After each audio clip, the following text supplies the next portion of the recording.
I am Wilson Marshall. Today, it is going to be news making the rounds majorly across the world because my guests, due to one reason or the other, couldn't make it to the studio. For that reason, he's going to be telling you what is happening globally. So sit back, relax, as we go through reviews of events that transpired across the globe on today's edition. Let's move straight down to the U.S. Colorado mass shooter.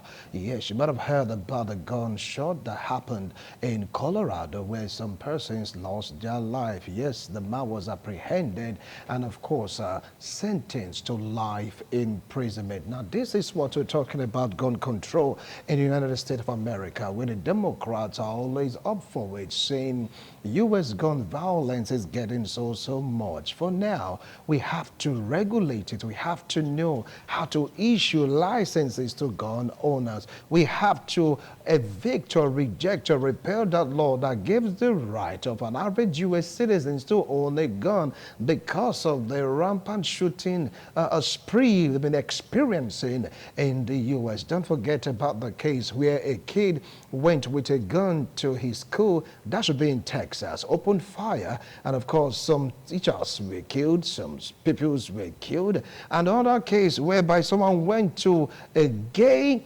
club and opened fire. And don't forget, Donald Trump wasn't spared. His life was under threat due to the same gun violence. And the Democrats have been against issuing out, guns to Americans. As long as you are over 18, they believe that you are entitled to a gun because you're entitled to defend yourself, to defend your family. But what if you hand over a gun to someone that is mentally unstable, vis-a-vis this man you're seeing right here on your screen, and one that was killed, all because of what? Mental instability. All because of what? Frustration or psychological implication. All because of racial abuses. All because of what? No matter what you sum up to be the reason, is not enough to take out a human life. You didn't create a life, so why would you do that? So America, right, have been plagued by gun violence. What do you think would be the front burner in campaign slogan? Don't forget that Republicans, they are solidly behind the gun manufacturers in America. That seems to be one of the financial. When you talk about elections and campaign, are they going to let it down because of numerous cases of gun violence in America? Only time will tell. As it stands right now, it's like what they've chosen to do is to isolate these individuals involved in gun shooting indiscriminately. They take them off one side, just shooting, people losing their lives. Say the best way to treat the suspect is to remove them from American society. Now, one of the girls that were affected by this particular situation, he's been given life imprisonment sentence. That means he'll be in jail all through his natural life to forestall such things from happening. This is just one case too many in the United States of America. Moving on to Israel. And of course, Hezbollah. Don't forget that all this started last year. Last year, going to a few years when on the 8th or 7th of October, yes, Hamas attacked Israel. And ever since then, Hamas have known no rest. They've known no peace. Even Gaza also, they've known no rest. They've known no peace because the Israeli Defense Force, they are on the march. They are on the move, trying to take out anything that seems like Hamas in the Gaza Strip. They've gone combing through Hamas, combing through Gaza, the schools, the hospitals, the hotels, the marketplaces. As if that wasn't enough, they went straight down into IDP camps. Yes, because they're saying that some Hamas leaders are using human shield. They went in there trying to flush out Hamas. But in course of doing that, there were lots and lots of casualties. Men, women, elderly, sick were caught in the crossfire. People are shouting, Israel, take it easy. After all, just about 1,000 plus were killed in Israel. How come you're taking over 50,000, over 100,000 lives in Gaza? And that didn't go down too well with Iran. Of course, they spoke against it. Don't forget about Hezbollah being financed by Iran, a terrorist group. They keep on warning Israel to stop the onslaught in Gaza, that they should leave Gaza Strip, because what is happening right now is inhuman. It's like, a genocide. And backing words with actions, they're releasing missiles into Israel along the border of Lebanon. Now, Israel didn't pay attention to them. They were saying that they have to finish up cleansing, so to speak, the Gaza Strip. And they did it so well, despite the fact that the world cried against it, despite the fact that Iran cried against it, despite the fact that Hezbollah issued a warning, they went all ahead. Yes, they suffered some losses, but not compared to the losses accrued by the Gaza Palestinians living in Gaza. Then after that, they now went straight to the border where Hezbollah has been targeting them, throwing missiles on them. It was a case of fire for fire. They too, Israel, unleashed missiles at Hezbollah at the border of Lebanon. Even Jordan also, they were not spared, but they say they were targeting where Hezbollah is. Don't forget about the threat that Iran made, that if Israel do not stop bombarding Palestinians in Gaza, they are going to attack Israel. That was after Israel attacked their base in Iraq, where a general was killed. And of course, U.S. immediately deployed, submarine air carriers to the sea to give Iran a strong warning that if Iran should dare attack Israel, definitely Iran would not be spared. And that made Iran to retract. But Hezbollah, they are still striking Israel. And Israel right now is striking back. They've told the school along the border to close because of the onslaught between the Israeli Defense Forces and, of course, the Hezbollah forces. They've said schools should not operate. They should look for shelter, seek for shelter. They've also warned the people living up the border of Jordan to please move away from that particular place, because they have intel that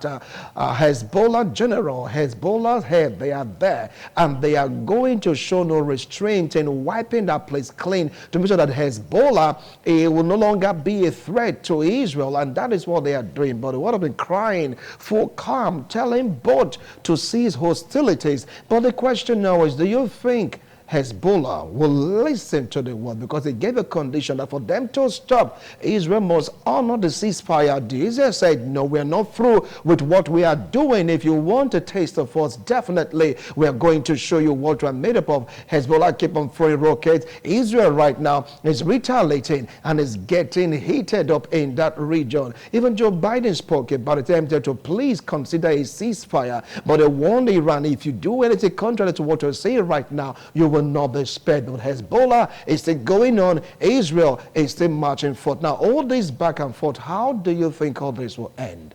Now, that is a question in the hearts of so many concerned world leaders, even the citizens living around that particular area. Israel is not holding back. Hezbollah is not holding back. Israel also fighting Hamas. It's like fighting out all front. Though they have support, weapons being supplied to them. How do you think all this will pan out? The war is raging on. The battle is raging on. More and more persons, or let's say group of militia groups, they are taking side. Iran also made it clear that all these things should be handled or be forced to strike. But America is the one restraining Iran from ever trying it. But Israel said, well, Iran, if you want to taste of fate, we discovered that you do one or two things to impede our security, or you are threatening us so that you will make us feel a little bit less Israel. By throwing a bomb or two at Israel, we are going to retaliate. Now, that was what Israel said. Aside US having their aircraft carriers by the sea waiting for any onslaught by Iran against Israel, Israel also said they are ready, bring it on. That is what both countries are saying. But the world that is right now, we have so much war, so much things to worry about, so much things to look out for. We do not want war, because some are saying that if it's not well handled, it might just lead to a cataclysm that may lead to a third world war, because everyone will take side. And once people start taking side, definitely it is going to be an all-out bloodshed. Now, how do you feel this should be resolved? Israel not backing down, Hezbollah not backing down. And still talking about Israel, Hezbollah, let's move straight down to Lebanon. Yes, Lebanon right now is having a taste of what the Palestinians in Gaza had along the border, because that is where the generals, or let's say some generals of Hezbollah, are living, along the border of Israel and Lebanon. And that is where Hezbollah has been targeting, throwing missiles into Israel via the particular part. And of course, Israel have already sent dozens of missiles, also airstrike, and 492 people in Lebanon were casualties. And of course, including Hezbollah's general. But the question now is, if you want to take out a Hezbollah leader, like what Biden suggested, it should be precise. It should be clean, with minimal casualties. But the Israelis have one thing on the defense. They said they made ample announcement for innocent citizens to leave that particular area. Yes, they said they told them, they warned them, like what they did also to Palestine in Gaza. They sent flyers, leave, we are coming here for a raid. You guys should leave the border. We are coming for an area attack, bombardment, because Hezbollah, they have this method of using humans as shield. It's like nobody listened to Israel. That is, if they really gave that particular warning for persons to leave. As it stands right now, 492 persons or people are casualties, and people are beginning to run away from the particular region, from the Israeli front and from the Lebanon front. Now, if they are like, running, trying to find safety, how do you think all of this will result to peace? Schools have been shut down. Markets in the region have been shut down. Religious centers have been shut down. In fact, nothing is happening. All you hear, missiles, missiles, missiles, bombs, bombs, bombs. And so many people are dying because of the conflict that Hamas started. Yes, it was Hamas that started all this. It's like Hamas went to pull the tail of a sleeping lion. It was Hamas that went to step on the tail of a rattlesnake. And of course, Israel is going to react. But come on, even if you're reacting, they should be restrained, because innocent people are dying. Joe Biden spoke about it. He spoke to Israeli Prime Minister Benjamin Netanyahu. He also spoke to the new leader of Iran to show restraint. People like saying that hadn't been that it was Ayatollah that was in charge right now, with Hezbollah being attacked, it would have been a different story altogether. It would have been a case of poor power or pure retaliation. But they died in a helicopter crash weeks to the election. They have a new leader, and maybe that leader is a listening leader, but sometimes some military personnel can go rogue. They'll tell you for country and for their forebears they are going to strike at Israel. But he's warned them, everyone show restraint, because if they should strike at Israel with so much ammunition and it's traced to Iran, definitely US will hammer seriously at Iran. The big question now is, where do we go from here? Who is listening to who? Who is really looking out for who in this particular conflict? Who is at fault? Who is in the right? But is this a time to look out for who is right and wrong, or is it time to broker peace? Israel, Hamas, Hezbollah in the mix. What do you think will bring all this to an end? Just thinking out loud. Thinking out loud. If you just joined us, this is International Forum. We'll go on a break. When we return, we'll bring to you more stories making the round. So don't go away. I'll be right back.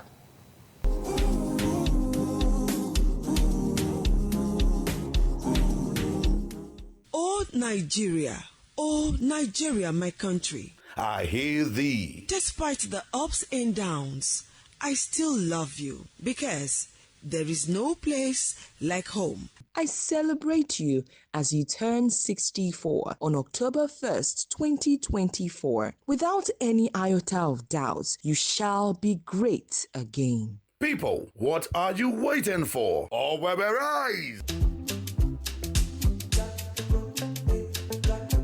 Partnering with us, Tweak Real Estate Firm Limited, dealers in landed properties with estate in the following communities: Treasure Gate Estate, Agba Road, 8.5 million. Rose of Sharon Estate, Urokoko, Ekema Road, 2.5 million. Fresh Dew Estate, off Airport Road, 2.5 million. Vision Estate, our whole community, Aduawa Bypass, 2.5 million. Office address, 4B Arose Street, off Sokomba Road, Benin City. Moses and Grace College of Health Science and Technology, Benin City, now fully accredited as Information and Resource Center to iconic Open University, Sokoto State. Approved program by National Universities Commission, Nursing Science, Public Health, Health Information Management, Computer and Information Technology, Software Engineering, English Language and Literature, Arabic Language, Accounting, Business Administration, Public Administration, International Relations and Diplomacy, Criminology and Security Studies, Mass Communication, Islamic Studies. Our graduates are eligible for NYSC. For inquiry, contact 3rd Richard Street, Obe off Sapler Road, near Rock of Ages Church, Benin City. Educare Properties Ventures Limited, located at number 23 Area Street, off Sokomba Road, Edward Broad Plaza. Properties available at Success Garden Estate, Ugbo Gyobo Naifo, Convenant Garden Estate, Iguye, Wealth Garden Estate, Ogwa, Progress Garden Estate, Igbo Monsiloko Road, Flourish Garden Estate, Igbo Shodin, Dominio Garden Estate, Uzala. Bulldozers available for rent. Do you wish to study in Canada, Australia and United Kingdom and lots more? Ronald Partners is offering an opportunity to study in Canada, Australia and United Kingdom. Ronald Partners Global Education Fair will be live in Benin City to guide you on how to secure admission for undergraduate and master's programs. It's an opportunity to meet one-on-one with representatives of over 40 attending universities to ask questions about booking sessions. Wednesday, 11th September, 6 p.m. to 9 p.m. Thursday, 12th September, 9 a.m. to 11 a.m. Oh, where? Thanks a lot for staying tuned. If you just joined us, this is International Forum. On today's edition is to talk about news making the round globally, trying to tell you how one news gave rise to the other, and of course how we are where we are today. It's all about the world. It's all about International Forum. It's all about you knowing what is happening globally to keep you abreast of events making the round across the globe. Let's move straight down to Japan.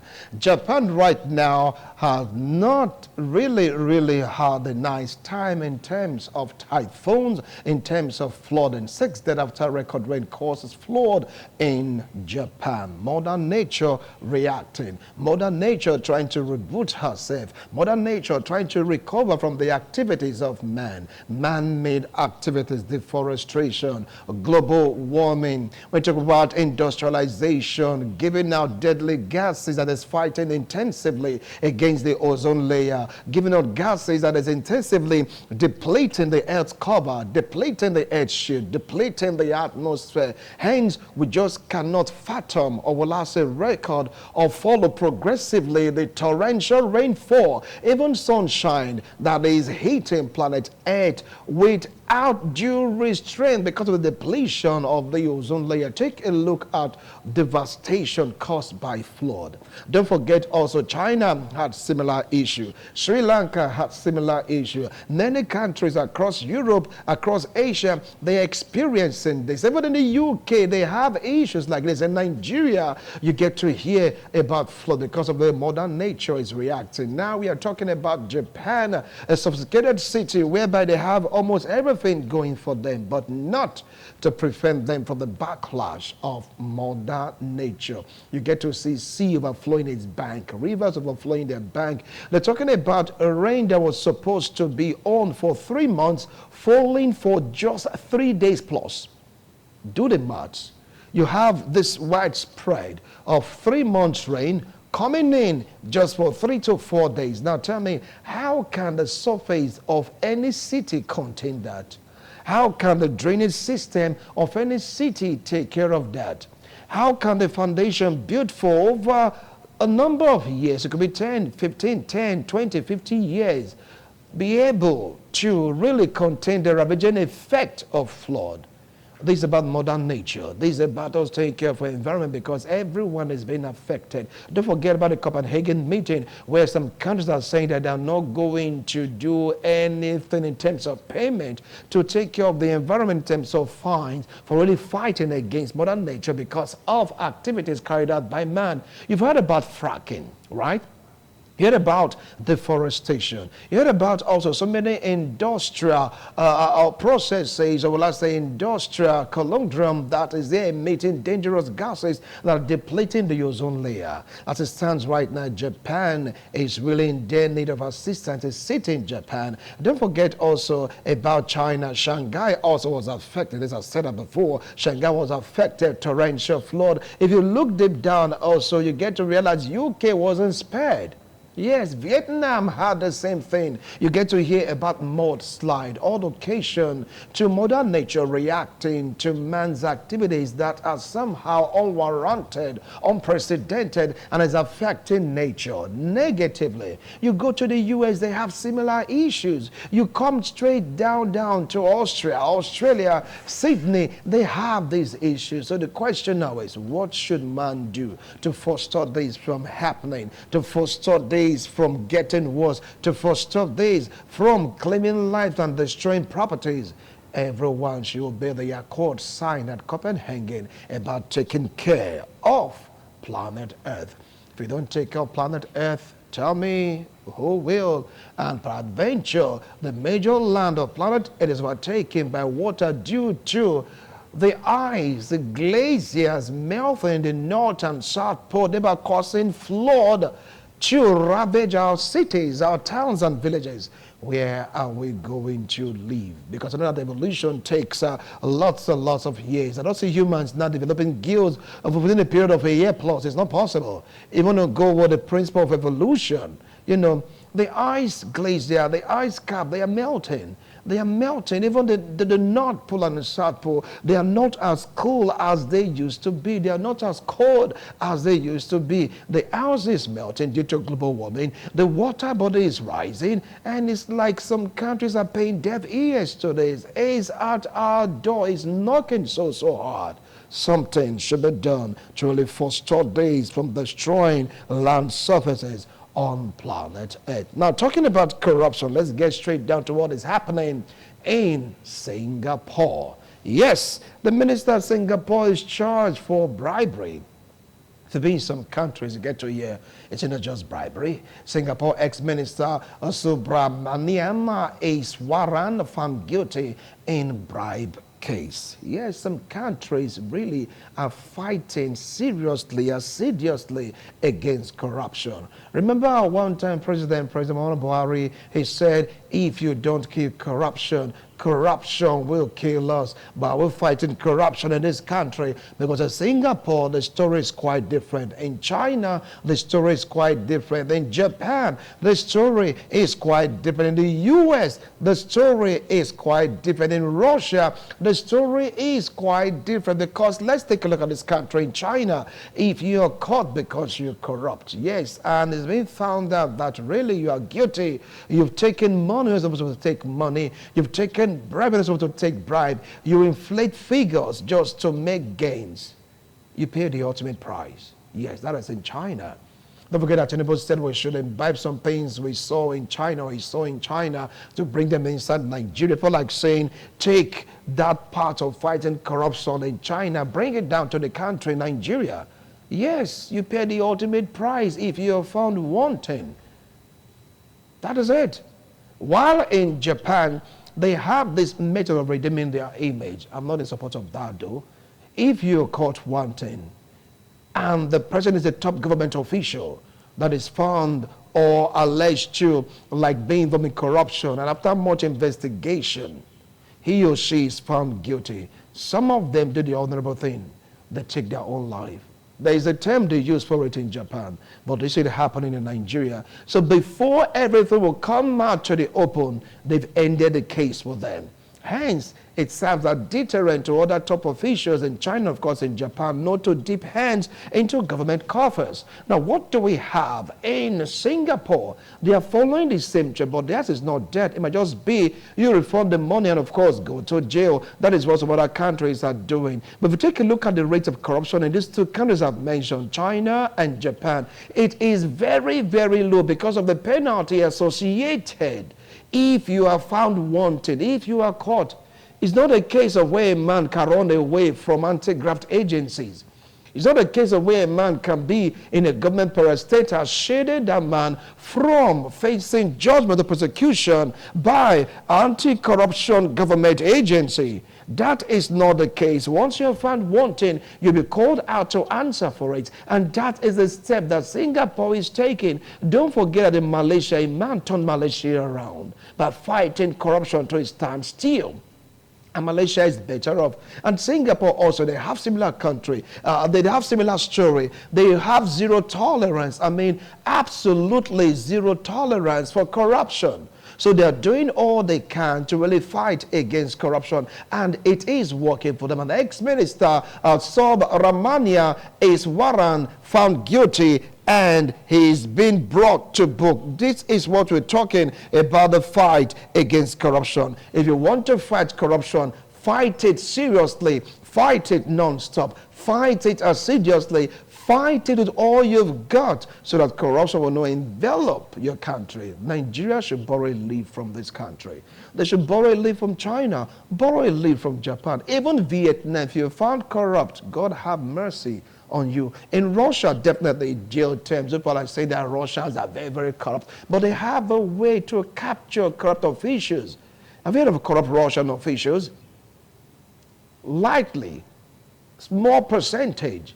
But still, everyone is trying to fight seriously against corruption. Of course, Singapore is giving a perfect example of how corruption should be fought. No ox is spared. No matter whose ox is God, they will definitely fight corruption.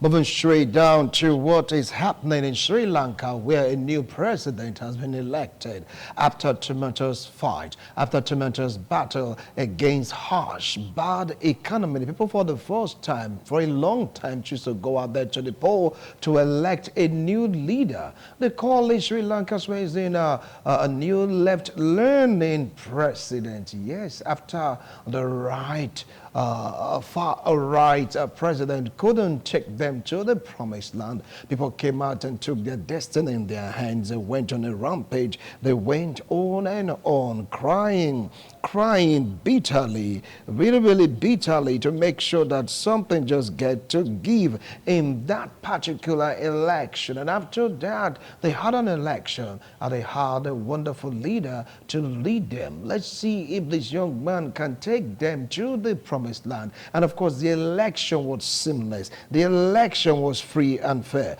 The election was credible. They all saw it. They all witnessed it. Even in collation centers, there were no hanky-panky. There were no delay in counting results. There were no delay in, trying to see if one or two can be added or subtracted. There were no delay to see if they can just make someone come tops when the people didn't vote for such a particular person. It was seamless. It was smooth. People were so happy to have elected their leader, despite the fact that it's from the left, far left of government, doing things in a new way, doing things in the opposite dimension, which the government of people are used to. They want to see if this can be fine-tuned to make sure that they have something new in that country. And they are saying, since they were the ones that elected this man to lead them, if the man should not meet up to expectation, definitely they are going to vote him out. This is how the vote of the people matter. This is how the choice of the people is being respected and honored. And this is what we're talking about, the true democracy, where people come out in mass to choose their leaders. Yes, the government for the people, by the people, for the people,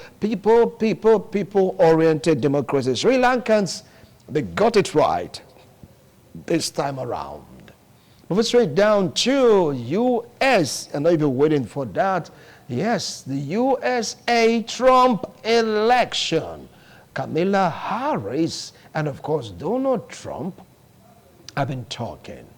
And now Donald Trump says he will not run again if he loses. Don't forget that this man has been on the news right from the Capitol riot. They are thinking that they've canned him, that he cannot come out again to contest. Made it clear to them that he's going to contest for a second time. That one, he lost the election was due to some sharp malpractices because the system then doesn't want him. But right now, because of, according to him, abysmal performance of Joe Biden, people really want him back. That is what he's saying. And don't forget it, because of his comment and statement, Joe Biden was asked to step aside. Joe Biden was asked to throw in the towel to really make the Vice President Kamala Harris to come into his stead. Ever since then, there's been 2 assassination attempts against Donald Trump. Yes, the one in a rally, and of course the second one was in a golf course. And the man is saying, after the shot, win or lose, I will not run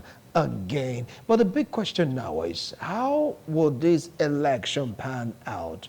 On one hand, we have a Donald J. Trump telling the world that is the best for America. He wants to make America great again. On the other hand, we have a Kamala Harris that have done so well for herself in the Senate. And of course, being the vice president, she was so outspoken, according to many persons, it floored Donald J. Trump. And Trump is saying that he's not going to engage Kamala Harris again for another interview. He doesn't want to do that. He just wants to go to the polls and do what he knows how to do, because just convinces people to vote for him. People are saying that they want a second shot at the debate. Trump said, no, there is no need for that. Maybe, just maybe, Trump doesn't want to expose his lapses or expose his weakness before Americans and the world. Or maybe, just maybe, he doesn't want to be defeated yet again by a woman in the person of Kamala Harris. Or just maybe he is sick and tired of having this banter with Kamala Harris that may yield no result, according to Trump. So right now he's focusing more on campaigns,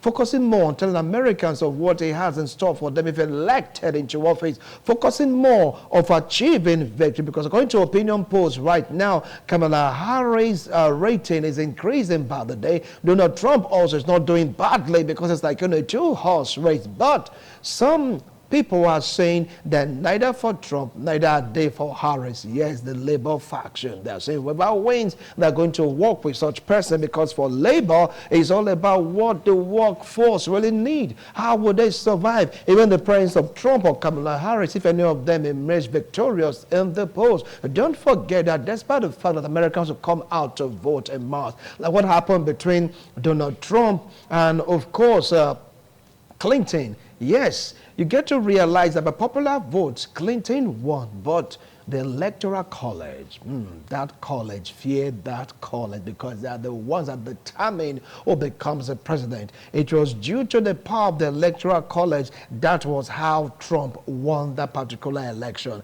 As it stands right, the opinion poll is like, in favor of Kamala Harris, the blue blood, so to speak. But right now, Donald Trump is saying, look, let's see how we can make America great again. He's going to go out there. Do you think that people's opinion will contradict the Electoral College opinion, or the people's opinion, Electoral College opinion, will go hand in hand? Americans are saying they want to know more about Harris. They know about Trump already. He's an outspoken guy. He doesn't really hide his feeling. He tells you the way he felt it. He tells you the way he feels it. He tells you what he's going to do, irrespective of the language he chooses to use while talking to you. He doesn't care. They call him a real American, a practical American. He doesn't pretend. No cops, no shit. For Kamala Harris, a gentle woman, just poised. They should not point what she's going to do for America if elected. But I'm not saying that they're going to make America great again. It's all about putting America first. Now, how do you think all this will pan out come November? Because that is the D-Day. Before that, the others will be voting. Yes, don't forget, Americans don't base on the votes of the populace. We talk about presidency. It could go for the Senate. It could go for the House of Representatives. It could go for the governors. But when we talk about the presidency, it all lies on the shoulders of the Electoral College.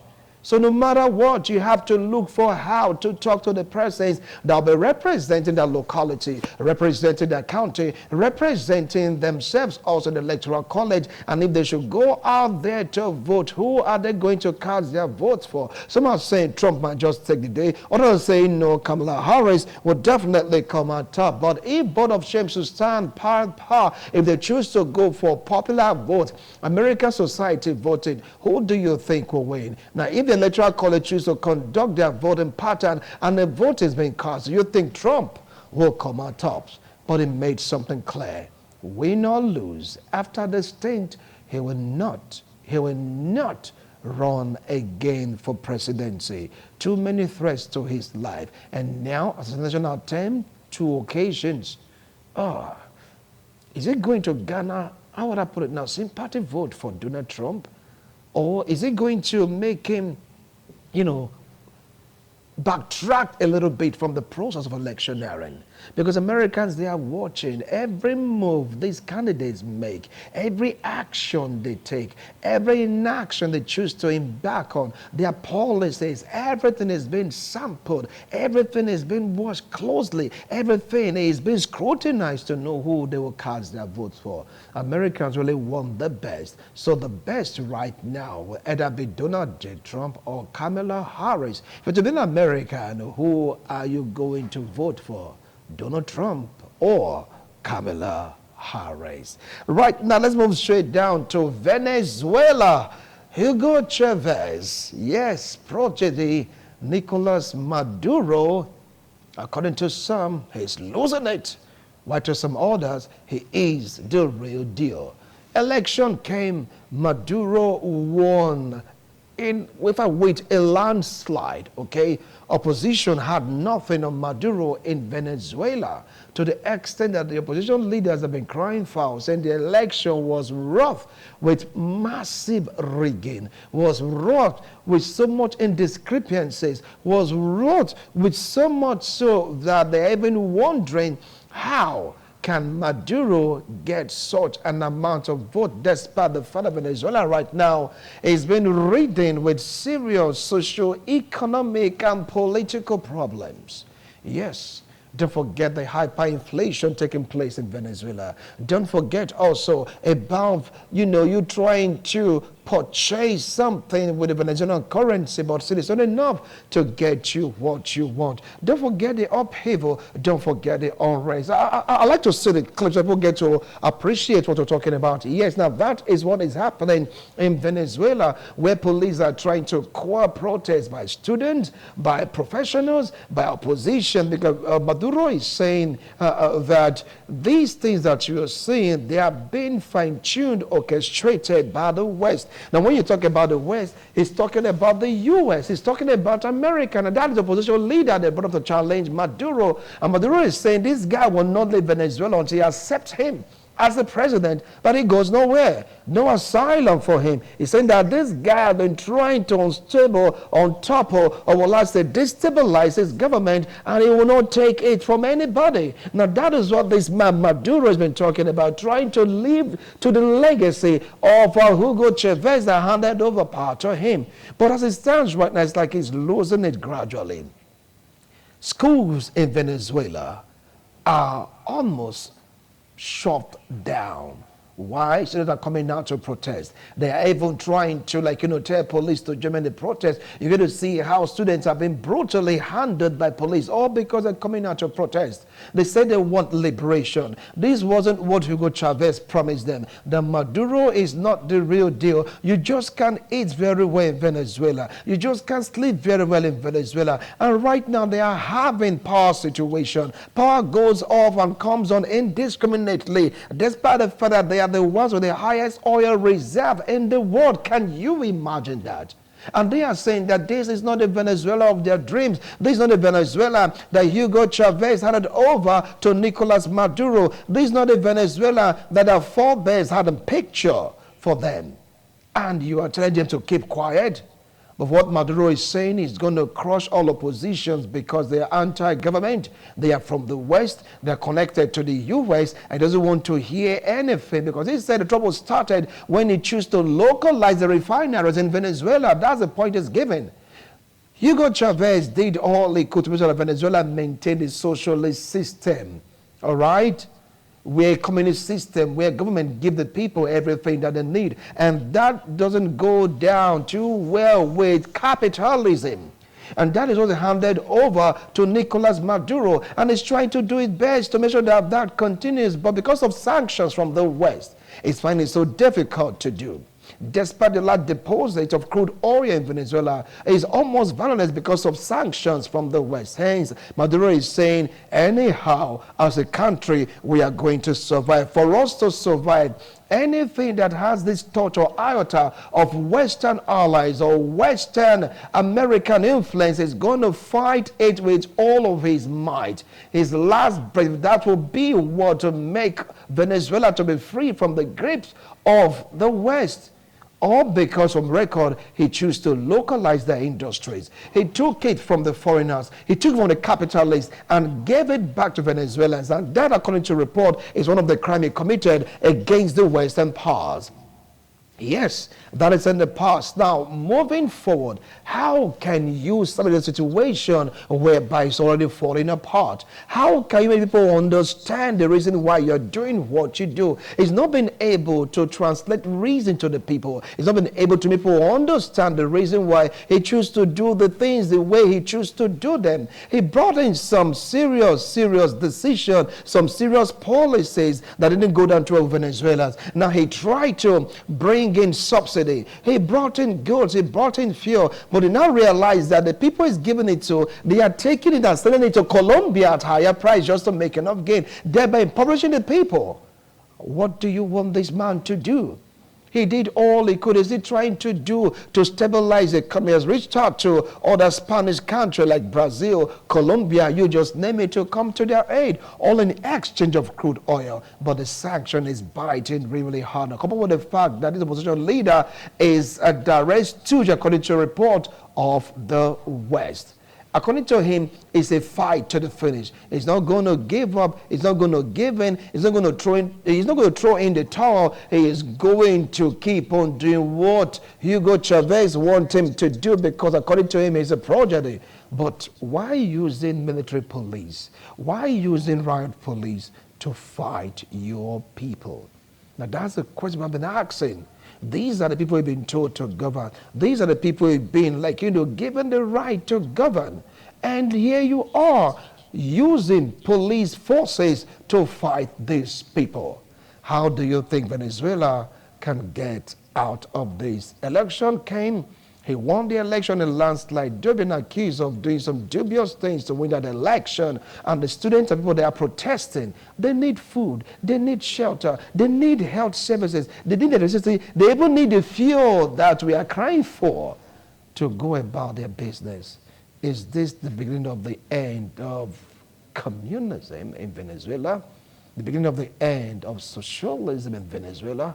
Will capitalism take over? Only time will tell. Well, folks, this will call it a wrap up today's edition of International Forum. Not to worry, next week we'll definitely bring up a topic whereby we have analysts with us in the studio to share their opinions and views on what is happening around the world on International Forum. See you next week, Tuesday. Bye for now.